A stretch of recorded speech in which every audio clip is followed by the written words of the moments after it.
Maafisa na wakaguzi na askari, mahafali kama haya yamekuwa ni fursa ya kukumbushana majukumu yetu ya kulitumikia taifa letu kwa kuhakikisha usalama wa Watanzania pamoja na mali zao. Na kwa kuwa hapa mpo wengi leo mnaokwenda kwenye maeneo tofauti, nataka nitumie fursa hii kutoa maelekezo machache mahsusi kama ifuatavyo. La kwanza, kama nilivyoeleza hapo awali, maadili ndani ya Jeshi la Polisi ni swala nyeti na la msingi. Kila mmoja kuanzia juu hadi askari mdogo anapaswa kuwa mfano wa kuigwa na askari mwenzake na jamii kwa ujumla. Hamtakuwa na nguvu ya kupambana na uhalifu pamoja na wahalifu iwapo mtapoteza sifa na haiba ya uadilifu miongoni mwenu. Tambueni kwamba ukosefu wa maadili, rushwa na ubadhirifu unadhoofisha sana mapambano dhidi ya uhalifu. Sababu hutakuwa na nguvu wewe mwenyewe ukiwa ni sehemu ya hao, hutakuwa na nguvu ya kuyashughulikia hayo mengine ya uhalifu ndani ya nchi. Hivyo kasimameni imara, mdhihirishe nidhamu, uadilifu na uzalendo wa kweli ili kupunguza malalamiko, kulinda taswira njema ya jeshi letu la polisi na kujenga imani kwa wananchi. Lakini jambo la pili, hamuwezi kufikia lengo kuu la kulinda raia na mali zao mkifanya kazi peke yenu. Hivyo ili kuleta ufanisi zaidi katika utekelezaji wa majukumu yenu hasa ya kioperesheni, ni lazima kuendeleza uhusiano baina yenu Jeshi la Polisi na jamii, lakini vile vile vyombo vingine vya dola. Aidha, kwa kuwa kuna matishio mengi ambayo kiasili huvuka mipaka ya kimataifa, hatuna budi pia kuimarisha ushirikiano na vyombo vya dola vya nje au nje ya mipaka ya nchi yetu, hususan katika nchi jirani. Kwa hiyo nendeni kalisimamieni hilo, na hili sina shaka kipindi hiki limefanyika vizuri kwa sababu IGP wetu ni mwenyekiti wa ile jumuiya ya majeshi ya polisi ya nchi za SADC. Kwa hiyo na hakika amelifanyia kazi vizuri ili la ushirikiano na vyombo vya nje, na hongera sana IGP.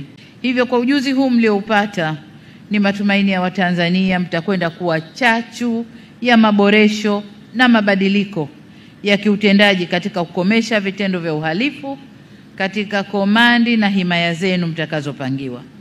Vile vile kwa uelewa mlioupata, mtatusaidia kujibu baadhi ya changamoto zilizobainishwa na Tume ya Haki Jinai zinazohusu kuzingatiwa kwa taratibu na vile vile kasi ya utendaji kazi.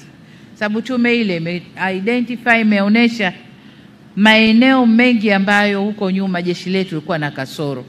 Kwa hiyo kwa mafunzo haya nadhani mtakwenda kuziba hilo pengo ambalo limeoneshwa. Kwa kweli tukisema ukweli, tunaanza kuona mabadiliko makubwa ndani ya Jeshi la Polisi. Kwa kweli, na kushukuru kwa hadithi ulioisema. Umesema mambo ambayo yalikuwepo hayapo, lakini hata ukiangalia nidhamu ya polisi wetu, lakini pia utendaji wa kazi wa polisi wetu, manunguniko yaliyokuwepo kwa Jeshi la Polisi kwa kiasi kikubwa yamepungua. Hongereni sana sana sana. Na hivi ndivyo jeshi linavyotakiwa kuwa. Jeshi letu la polisi ndivyo linavyotakiwa kuwa. Vile vile kwa namna pekee ni kupongeze Mheshimiwa Innocent Bachungwa kwa usimamizi mzuri wa Wizara ya Mambo ya Ndani. Natambua kuwa hii si wizara nyepesi kuiongoza, lakini kwa muda mfupi ambao nimekabidhi wizara hii umekuwa mwepesi wa kujifunza na umeonyesha kuimudu. Hongera sana Mheshimiwa na timu yako, Katibu Mkuu na wengine, hongereni sana. Wenyewe mnajua kwamba Tanzania sio tu Jeshi la Polisi, lakini na vikosi vyetu vingine viko vizuri ndani ya ukanda wetu Afrika Mashariki, lakini pia kusini mwa Afrika. Kwa tutapokwenda kurekebisha machache mapungufu tulionayo, tunakwenda kuwa juu zaidi, na tutapata heshima zaidi, kwa sababu shida zinapotokea kwa wenzetu tunaombwa twende kusaidia. Heshima ile ni kubwa kwetu na tutapata heshima kubwa zaidi.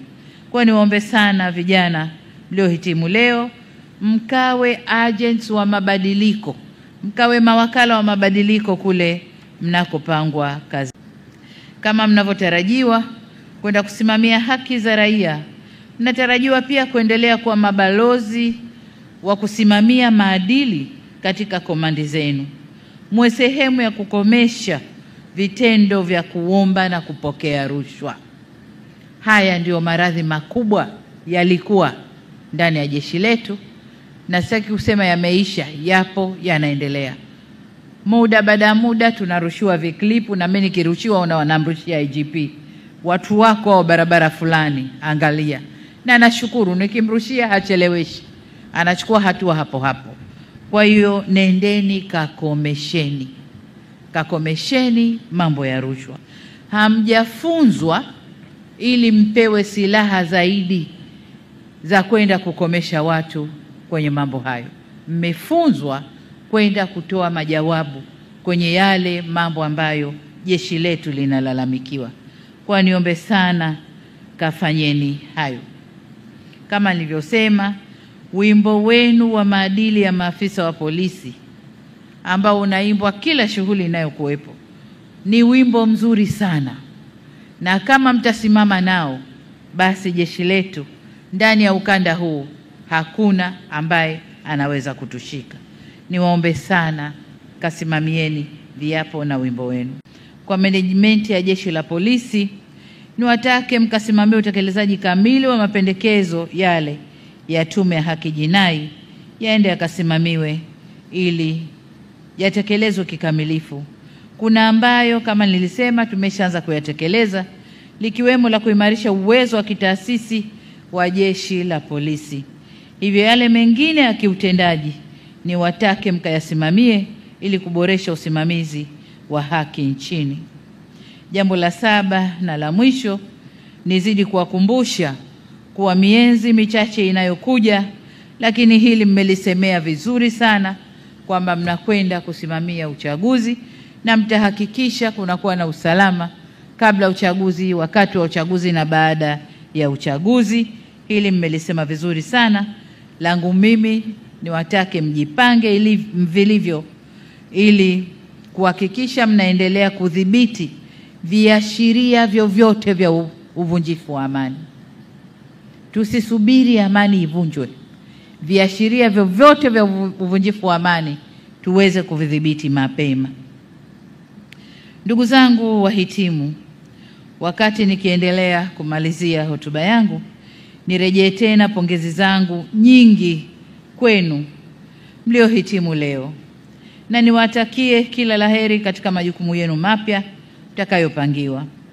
Kama mlivyoapa, nisisitize msiogope wala kumuonea mtu au mtu yoyote katika utekelezaji wa majukumu yenu, bali mkawe mabalozi wa mabadiliko chanya na maboresho ndani na nje ya jeshi letu la polisi. Vile vile nimpongeze Naibu Kamishna wa Polisi Dr. Lazaro Mambosasa, Commandant wa Chuo cha Taaluma ya Polisi Dar es Salaam, na wakufunzi wote wa chuo kwa maandalizi, kwa kuwafunza vyema jeshi letu hili la polisi au vijana wetu wanaohitimu leo, lakini pia kwa maandalizi mazuri ya sherehe hizi. Commandant wa chuo, naomba usichukue muda mrefu, uingize timu nyingine. Chuo kisilale kisipoe. Chuo kisilale kisipoe. Wametoka hawa, timu nyingine ingie. Kwa sababu jinsi tunavyowafundisha ndivyo jinsi jeshi letu litakavyobadilika, ndivyo jinsi amani yetu itakavyoimarika, na ndivyo jinsi maendeleo nchini kwetu yatakavyokuja kwa haraka. Kwa hiyo chuo kisipoe. Kama ni swala la fedha, IGP unajua wapi unaweza ukatoa fedha. Kwa hiyo chuo kisipoe. La 3, endeleeni kuimarisha mafunzo mbalimbali kazini, yakiwemo mafunzo ya utayari, ili kuwajengea askari weledi na uwezo wa kukabiliana na changamoto za uhalifu na wahalifu wakati wowote na pahali popote. Kwa upande wa mafunzo kazini, hakikisheni mafunzo yanaendana na wakati tulionao ili tuweze kuibua mbinu zitakazoweza kutekelezeka au kutekeleza majukumu mbalimbali ya kiusalama katika zama za sasa. Zama za sasa kuna uhalifu wa kuvuka mipaka, kuna uhalifu wa kidigitali, kuna uhalifu wa mambo mbalimbali. Jinsi dunia inavyoendelea na uhalifu nao unabadilika, unaendelea katika mtindo huo huo. Kwa hiyo mafunzo yetu yazingatie hayo. Tuwatayarishe wawe askari wa kisasa watakaoweza kupambana na uhalifu uliopo. Jambo la 4, nimekuwa nikishuhudia Jeshi la Polisi linavyounganisha mifumo yake na mifumo mingine ya serikali katika mitandao ili kusomana na kuweza kufanya kazi kwa pamoja.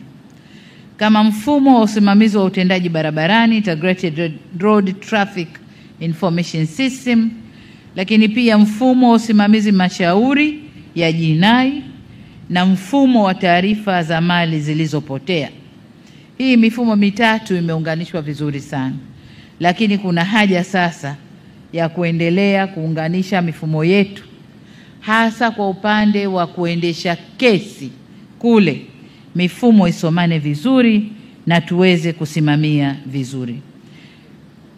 Pamoja na kutoa msukumo huo niliotoa, napongeza management ya Jeshi la Polisi kwa kusimamia maboresho ya jeshi lake kwa kuongeza matumizi ya teknolojia ya habari na mawasiliano, yani TEHAMA, katika utekelezaji wa shughuli zake.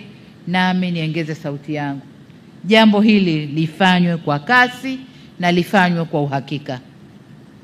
Huko nyuma fedha nyingi zimetumika kuweka mifumo, lakini mifumo mingi ilikuwa nusu haikukamilika na mengine haikufanya kazi kabisa. Kwa hiyo sasa twendeni tukakamilishe mifumo, ifungwe, isomane na itumike. Mifumo hii ikiendelezwa na kuboreshwa zaidi kwa kusomana na mifumo mingine ya serikali, italisaidia sana Jeshi la Polisi na taasisi nyingine za serikali kuharakisha au kurahisisha shughuli zake, kuleta ufanisi na kupunguza gharama kubwa kwa serikali.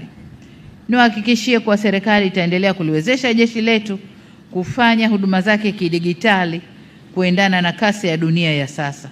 Hivyo niwatake muendelee kusimamia uboreshaji wa mifumo ili utoaji huduma kwa wananchi uwe bora zaidi. Jambo la 5, ongezeni jitihada za kukabiliana na janga hatari la dawa za kulevya.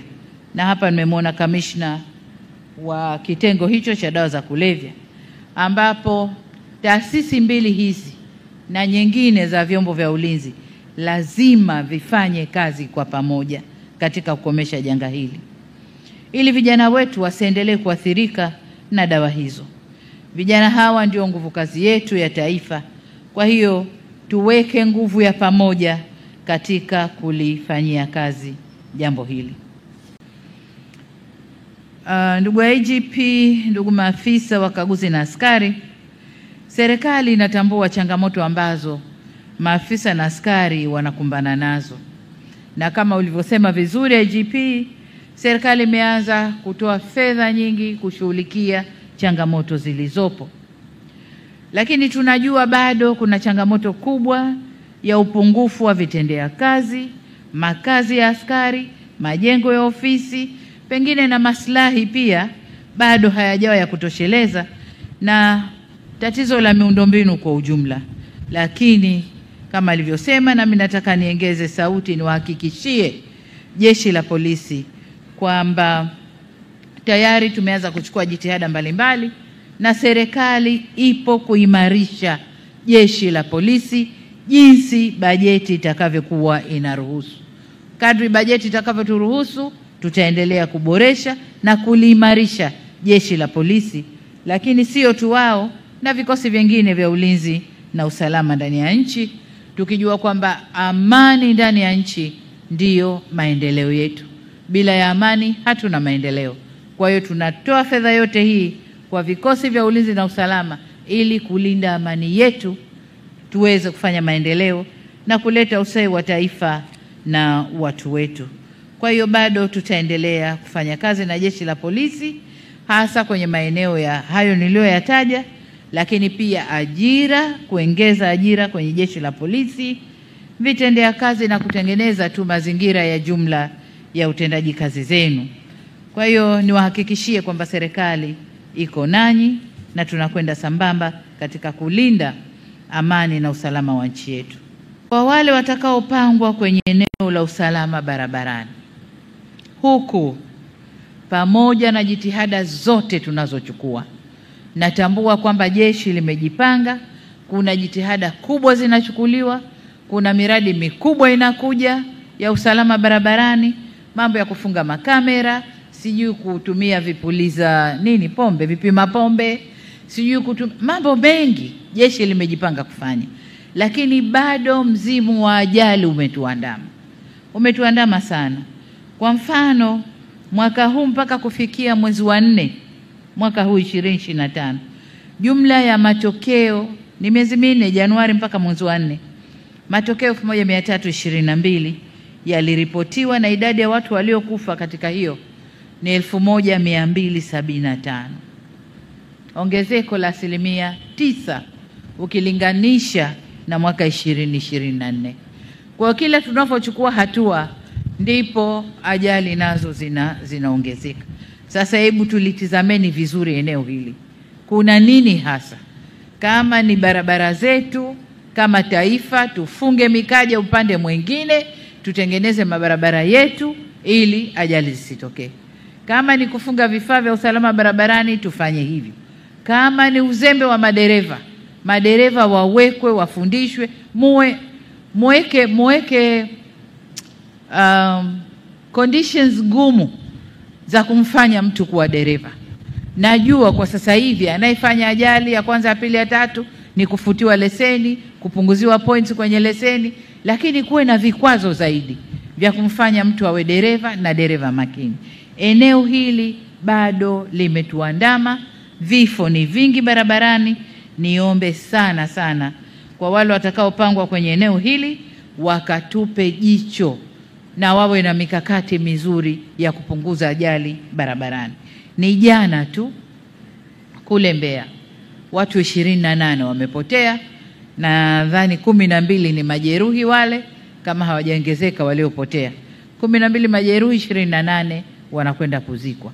Kwa hiyo kwenye eneo hili niombe sana ndugu zangu wa jeshi la polisi, usalama barabarani, twendeni tukaweke usalama mzuri wa barabarani pamoja na hatua tunazochukua, lakini tuje na mikakati mingine mikubwa ya kuzuia ajali za barabarani.